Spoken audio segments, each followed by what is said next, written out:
Hello and welcome to Spelltable Showcase MTG. This is the series Spellcaster Soapbox, where our content creators voice their opinions on everything Magic the Gathering. We hope you enjoy the episode and be sure to subscribe for the next video drop. And now a word about our sponsors. Playing a long game of Magic the Gathering can be tiring. Not to mention the fun, but exhausting days at a con or at your local game store, going from event to event and table to table. One of the best ways to continue in stride is with Dubby.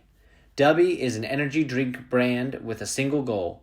Make an energy drink that is jitter-free, crash-free, with no sugars, artificial colors and dyes, and 0 calories. Dubby has energy drink blends, caffeine-free, electrolyte-focused hydration blends, and other items meant to keep you at your peak. Use the link in the description or at checkout, use code SPELLTABLE to get 10% off. Again, that's code SPELLTABLE to get 10% off. Try Dubby today. Magic the Gathering is enjoyed best when it feels like a fun game and not an overtax on your mental capacity. Getting to the table already stressed and uncomfortable only increases when you are not treating your body right. Deemed Fit is an activewear and athleisure brand dedicated to creating clothing to support your fitness and mental goals, all the while supporting first responders, service members, community providers, and veterans, and promoting mental well-being. Are you ready to get into the best physical and mental shape possible this year? Use the link in the description or at checkout, use code SPELLTABLE to get 15% off. Again, that's code SPELLTABLE to get 15% off. Try Deemed Fit today. Hello, my name is Evan. The Universe Beyond set often find themselves on their own islands. Cards are created without much ability to synergize with your current non-UB decks. Well, I'm here to tell you that I believe there are a few Universe Beyond unique mechanics, mainly for commander decks, that are worth highlighting as they might have been missed in the haze of the IP island it comes from. These mechanics synergize quite well with strategies created from what we'll call lore sets, the non-Universe Beyond sets. So let's go through some of the sets and these mechanics.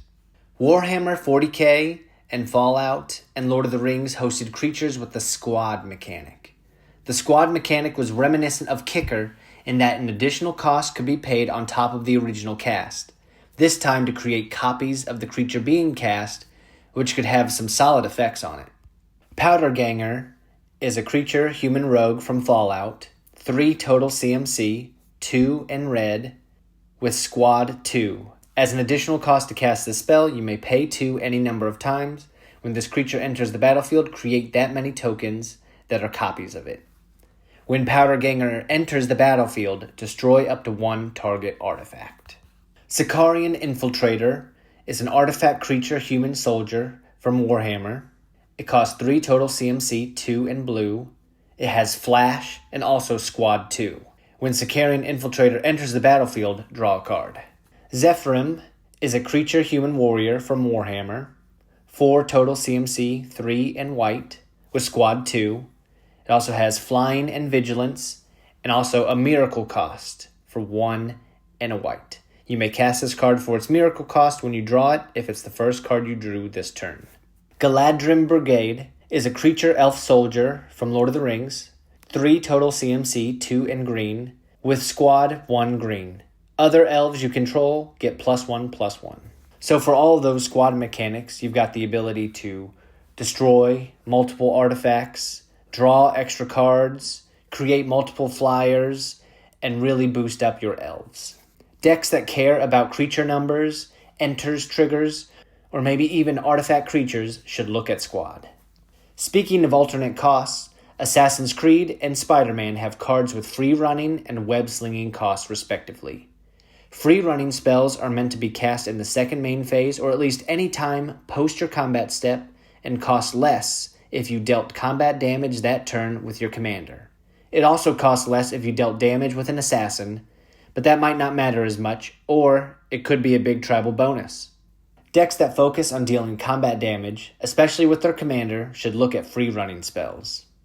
Let's look at some examples. Chain Assassination gives you value off of destroying creatures. Chain Assassination is an instant for 4 total CMC, 2 black, but it has a free running spell of 1 in black. You may cast a spell for its free running cost if you dealt combat damage to a player this turn with an assassin or commander. Destroy target creature. If another creature died this turn, draw a card. Eagle Vision is a sorcery from Assassin's Creed. Costs 5 total CMC, 4 and blue. It has a free running cost of 1 blue. Draw 3 cards. This is potentially a draw 3 card spell for 2 mana. The next card is Overpowering Attack. Overpowering Attack is a sorcery from Assassin's Creed. 5 total CMC, 3 red, with free running, 2 red. Untap all creatures you control that attack this turn. If it's your main phase, there is an additional combat phase after this phase, followed by an additional main phase. Extra combat and extra phases for potentially cheap. Web-Slinging costs require the bouncing of a tapped creature to pay the alternative cost. Decks that care about enters triggers and tapping creatures could find Web-Slinging enticing.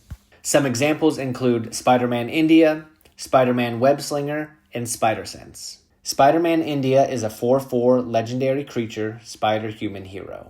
5 total CMC, 3 green-white, with Web-Slinging, 1 green-white. You may cast a spell for 1 green-white if you also return a tapped creature you control to its owner's hand.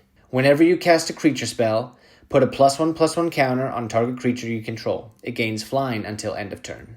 Spider-Man Web-Slinger is a 3/3 legendary creature, Spider-Human hero, for 3 total CMC, 2 and white, but it also has a Web-Slinging cost of just white. Spider-Sense is an instant for 2 total CMC, 1 and blue, but it has a Web-Slinging cost of blue. Counter target instant spell, sorcery spell, or triggered ability. The other mechanic I will get into brings us back to Fallout. The Rad Counters sound like a great mill mechanic, though I have maybe only seen this used once from a distance. Rad Counters on a person means that during their main phase 1/pre-combat main phase, they mill cards equal to their Rad Counters and then lose 1 life for each non-land card milled that way. So initial thinking was that if these counters stuck around, milling others out through proliferation may be still possible with the right tinkering, and the counters do stay until the player with it mills a non-land card, so landfall decks could be stuck with radiation for a while. Filling the graveyard with Rad Counters in the right colors, Golgari, Dimir, Sultai, maybe even white, could use life as a resource, reanimate big creatures, gain life back, or even mill out other decks too. Let's look at some examples. Bloatfly Swarm is a 0/0 creature, insect mutant from Fallout, costs 4 total CMC, 3 and black. It has flying. Bloatfly Swarm enters the battlefield with 5 +1/+1 counters on it. If damage would be dealt to Bloatfly Swarm while it has a +1/+1 counter on it, prevent that damage, remove that many +1/+1 counters from it, then give each player a Rad counter for each +1/+1 counter removed this way. Nightkin Ambusher is a 4/4 creature, mutant warrior from Fallout, costs 4 total CMC, 2 blue, black. It has Ward 2. When Nightkin Ambusher enters the battlefield, target player gets 4 Rad counters. Nightkin Ambusher can't be blocked as long as defending player has a Rad counter. Harold and Bob First Newmans is a 3/3 legendary creature, treefolk mutant from Fallout, costs 3 total CMC, 2 and green. It has vigilance and reach. When Harold and Bob First Newmans dies, if it was a creature, return it to the battlefield. It's an aura enchantment with enchant forest you control, and enchanted forest has tap, add 3 mana of any one color. You get 2 Rad counters. Harold and Bob loses all other abilities. Some honorable mentions and maybe another episode go to Lord of the Rings' Tempt mechanic, and Final Fantasy's Job Select and Saga Summons creatures. I hope some of these mechanics and cards were of interest. Finding how best to mesh lore and universes beyond can be tough and sometimes not even wanted, but there are opportunities to build synergistic decks using all the cards available to you, if you take a look. I hope you enjoyed that. Do you agree with the content provider? Was anything missed? Does this episode spark any topics you might want to cover? Let us know. We here at Spell Table Showcase MTG try to mix entertainment with education, and so can you. We've got plenty of Magic the Gathering topics that we have opinions on, but we want to hear yours too. If you're interested in recording a similar video for this series and making some money off it, send an email to spelltableshowcase@gmail.com and we'll tell you what to do. We want this to be a channel for the people and also by the people. So we hope to hear from you and learn about that topic that you are passionate about. Well, that about covers it. Thanks to our sponsors for their support. Be sure to subscribe to be notified when the next episode drops. Have a great rest of the day. Bye for now.